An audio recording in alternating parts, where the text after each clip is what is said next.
Halo semuanya, apa kabar? Mudah-mudahan sehat selalu. Jumpa lagi dengan saya, Prof. Fidentia Hulu di Prof. Binsaro Channel, guna informasi guru dan siswa. Bagi teman-teman pelamar P3K Tenaga Kesehatan yang berusia di bawah 35 tahun, benarkah informasi yang telah beredar bahwa teman-teman akan berpeluang besar untuk lolos seleksi P3K tahun 2022 ini? Namun sebelumnya jangan lupa like, subscribe dan nyalakan loncengnya karena itu semua adalah gratis dan gak berbayar.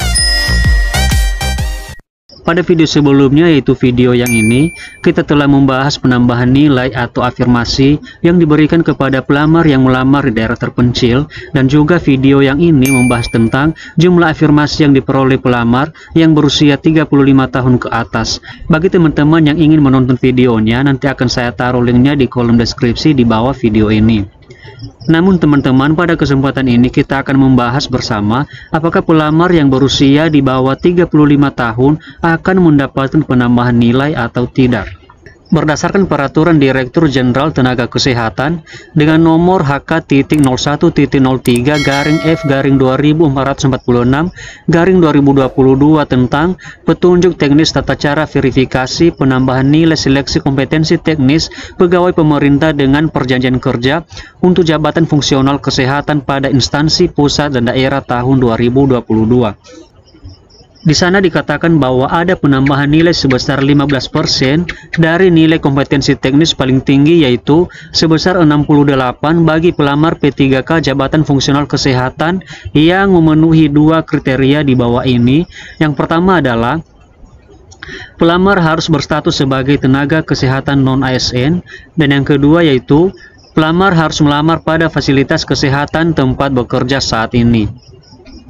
Jadi dapat kita simpulkan ya teman-teman, bahwa pelamar yang berusia di bawah 35 tahun akan berpeluang mendapatkan penambahan nilai atau afirmasi sebesar 15% atau 68 asalkan dianya melamar di tempat kerja saat ini. Baiklah teman-teman, silakan diperhatikan contoh kasus atau simulasi penambahan nilai berikut ini dari keempat orang pelamar P3K Tenaga Kesehatan dengan jabatan sebagai nutrisionis terampil. Sebut saja nama keempat pelamar tersebut adalah si A, B, C, dan si D. Kita mulai dari si A. Si A dengan jabatan sebagai nutrisionis terampil, dia bekerja di Puskesmas Bapak Mataluo, kemudian dia juga melamar di Puskesmas Bapak Mataluo. Setelah divalidasi oleh Panselnas, maka ternyata si A memenuhi kriteria sehingga statusnya adalah valid, dan kemudian si A telah mengikuti seleksi kompetensi teknis dan dia mendapatkan nilai sebesar 250, dan dia juga mendapatkan afirmasi sebesar 15% karena statusnya adalah sudah valid sebesar 68, sehingga nilai akhir daripada seleksi kompetensi teknis yang diperoleh oleh si A adalah 318 dengan keterangan mendapatkan afirmasi. Kita teruskan dengan si B dengan jabatan sebagai nutrisionis terampil. Kemudian si B ini bekerja di Puskesmas Huta Rakyat, dan kemudian dia melamar di Puskesmas Sumbul, dan setelah divalidasi oleh Panselnas ternyata si B tidak valid karena dia tidak melamar di tempat kerjanya. Kemudian dia telah mengikuti seleksi kompetensi teknis dan dia mendapatkan nilai sebesar 220, dan karena datanya tidak valid maka dia tidak mendapatkan afirmasi sebesar 15% karena dia tidak melamar di tempat kerjaannya sendiri, sehingga nanti nilai akhirnya adalah menetap, yaitu sebesar 220 dengan keterangan tidak mendapatkan afirmasi. Kemudian kita teruskan dengan si C dengan jabatan sebagai nutrisionis ahli pertama. Dia bekerja di RSUD Kota Banjar dan dia juga melamar di RSUD Kota Banjar, dan setelah divalidasi oleh Panselnas ternyata si C adalah datanya valid.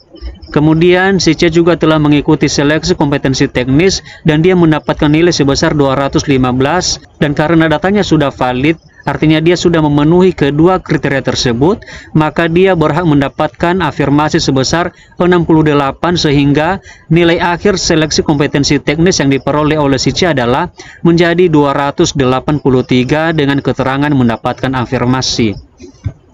Kemudian yang terakhir adalah ada si D dengan jabatan sebagai nutrisionis ahli pertama. Si D bekerja di RSUD KRT Setijonegoro, sementara dia melamar di RSUD Temanggung. Setelah divalidasi oleh Panselnas ternyata si D datanya adalah tidak valid, dan kemudian si D juga telah mengikuti seleksi kompetensi teknis dan dia tidak mendapatkan afirmasi. Mengapa? Karena dia tidak melamar di tempat kerjanya sendiri, sehingga nilainya adalah menetap sebesar 275 dengan keterangan tidak mendapatkan afirmasi.